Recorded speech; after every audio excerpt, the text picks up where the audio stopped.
Hi നമസ്കാരം, എല്ലാവർക്കും big screen മീഡിയയിലേക്ക് സ്വാഗതം. ഇൻഡസ്ട്രിയിലെ ടോപ്പിലുള്ള താരങ്ങളെ ക്യാമിയോ റോളിൽ കൊണ്ടുവരികയും എന്നാൽ യാതൊരുവിധ ഇമ്പാക്റ്റും സൃഷ്ടിക്കാൻ സാധിക്കാതെ പോയതുമായ നിരവധി ക്യാമിയോ റോളുകളുണ്ട്.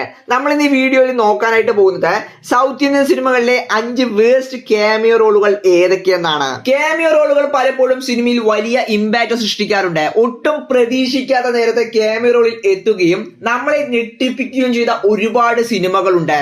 ഉദാഹരണമായി പറയുകയാണെങ്കിൽ വിക്രം മൂവിയിൽ സൂര്യയുടെ റോളക്സ് എന്ന കഥാപാത്രം, അതുപോലെ തന്നെ ജയിലിൽ ലാലേട്ടനും ശിവരാജ് കുമാർ, പിന്നെ കൽക്കി മൂവിയിലെ വിജയ് ദേവർകൊണ്ടയുടെ അർജുനൻ എന്ന കഥാപാത്രം. അങ്ങനെ ക്യാമിയോ റോളിൽ വന്ന് ഞെട്ടിച്ച ഒരുപാട് സിനിമകളുണ്ട്. എന്നിരുന്നാലും സൗത്ത് ഇന്ത്യൻ ഇൻഡസ്ട്രിയിൽ യാതൊരുവിധ ഇമ്പാക്റ്റും സൃഷ്ടിക്കാതെ പോയ ഒരുപാട് ക്യാമിയോ റോൾസും ഉണ്ട്. അവയിൽ ചിലത് നമുക്ക് ഈ ഒരു വീഡിയോയിലൂടെ നോക്കാം. അതിൽ ആദ്യത്തേത് ഗോഡ് ഫാദർ മൂവിയിലെ സൽമാൻ ഖാന്റെ ക്യാമിയോ ആണ്. സൽമാൻ ഖാൻ ബോളിവുഡിൽ നിരവധി പടങ്ങൾ പൊട്ടിക്കുന്നത് പോരാതെ തെലുങ്കിൽ ഒരു ഗജേന്ദ്രകുണ്ടിൽ ക്യാമിയോ റോളിൽ വന്നു. അതാണ് ചിരഞ്ജീവി ഗാരുവിന്റെ ഗോഡ് ഫാദർ. മലയാളത്തിൽ ലാലേട്ടന്റെ ബ്ലോക്ക് ബസ്റ്റർ ആയിട്ടുള്ള ലൂസിഫറിന്റെ ഒഫീഷ്യൽ തെലുങ്ക് റീമേക്ക് ആണ് ഗോഡ് ഫാദർ. അപ്പോൾ നമ്മൾ എടുത്തത് പോരാ എന്ന് പറഞ്ഞ ചിരഞ്ജീവി ഗാരു മോഹൻ രാജയെ കൊണ്ട് സംവിധാനം ചെയ്യിപ്പിച്ച ഈ ഒരു ചിത്രത്തിൽ സല്ലു പൃഥ്വിരാജ് അവതരിപ്പിച്ച വേഷത്തിലാണ് എത്തിയിരുന്നത്.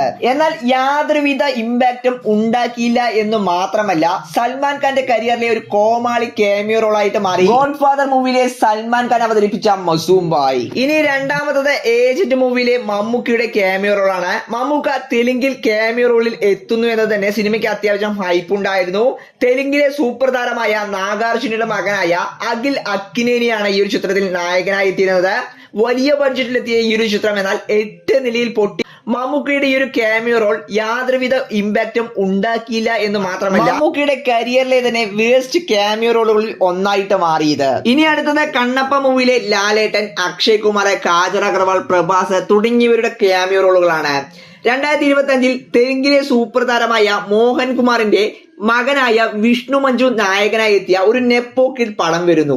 ഇതൊരു ഭക്തിപ്പടം എന്ന ലേബലിലാണ് വന്നത്. ചിത്രത്തിന്റെ പേരാണ് കണ്ണപ്പ. സിനിമയുടെ അപ്ഡേറ്റ്സ് തൊട്ട് തന്നെ ചിത്രം അപരാധമാകുമെന്ന് ഏറെക്കുറെ ഉറപ്പായിരുന്നു. അതുപോലെ തന്നെ സംഭവിക്കുകയും ചെയ്തു. എന്നാൽ മോഹൻലാല്, പ്രഭാസ്, അക്ഷയ് കുമാർ ഉൾപ്പെടെ വലിയൊരു താരനിര തന്നെ ക്യാമിയോ റോളിൽ എത്തിയിട്ടും യാതൊരുവിധ ഇമ്പാക്റ്റും ഉണ്ടാക്കാൻ ഈ ഒരു ചിത്രത്തിന് സാധിച്ചില്ല.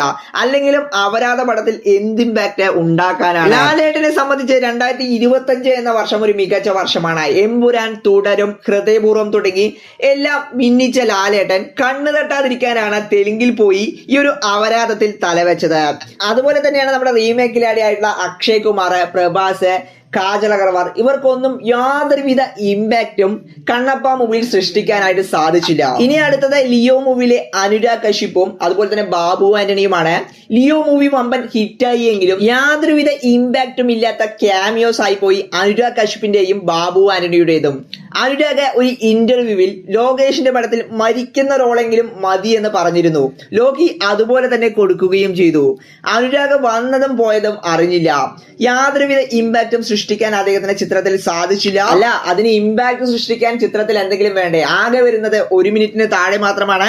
ശരിക്കും അനുരാഗ് കശ്യപ് പോലെ ഒരു താരത്തെ കൊണ്ടുവന്ന് കോമാളിയാക്കി വിട്ട പോലെയായി. അതുപോലെ തന്നെയാണ് ലിയോ മൂവിയിലെ ബാബു ആന്റണിയുടെ റോളും.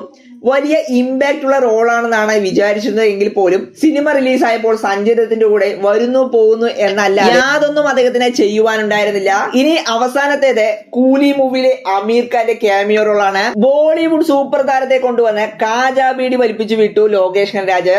എന്നാലും ലോകി ഇത് വല്ലാത്ത പണ്ണലായി പോയി എന്നാണ് സിനിമ കണ്ടവർക്ക് തോന്നിയത്. കാരണം കൂലിയിൽ അമീർ ഖാൻ ക്യാമിയോ റോളിൽ എത്തുന്നു എന്ന് പറഞ്ഞപ്പോൾ തന്നെ എല്ലാവരും പ്രതീക്ഷിച്ചത് വിക്രമിൽ സൂര്യയുടെ റോളക്സ് പോലെ ശക്തമായ ഒരു ക്യാമിയോ ആയിരിക്കുമെന്നാണ്.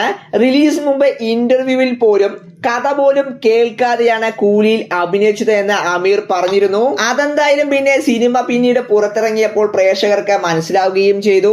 അവസാനം അമീർ ഖാൻ തന്നെ പറഞ്ഞു ഒരു മോശം ക്യാമിയോ ആയിപ്പോയി എന്ന്. അമീർ ഖാന്റെ കരിയറിലെ യാതൊരുവിധ ഇമ്പാക്റ്റും സൃഷ്ടിക്കാതെ പോയ ക്യാമിയോ റോളിൽ ഒന്നായിട്ട് മാറി കൂലിയിലെ ദാഹ. അപ്പോൾ ഞാൻ ഈ പറഞ്ഞ 5 ക്യാമിയോ റോളുകളിൽ ഏറ്റവും വേസ്റ്റ് ആയിട്ട് തോന്നിയ ക്യാമിയോ റോൾ ആരുടേതാണെന്ന് തീർച്ചയായും കമന്റ് ബോക്സിൽ ഒന്ന് രേഖപ്പെടുത്തുക. അപ്പോൾ ഇത്രയുള്ള ഫ്രണ്ട്സ്, ഇതുപോലൊരു ഇൻട്രസ്റ്റിംഗ് ആയിട്ടൊരു വീഡിയോ ആയി കാണാം. ബൈ.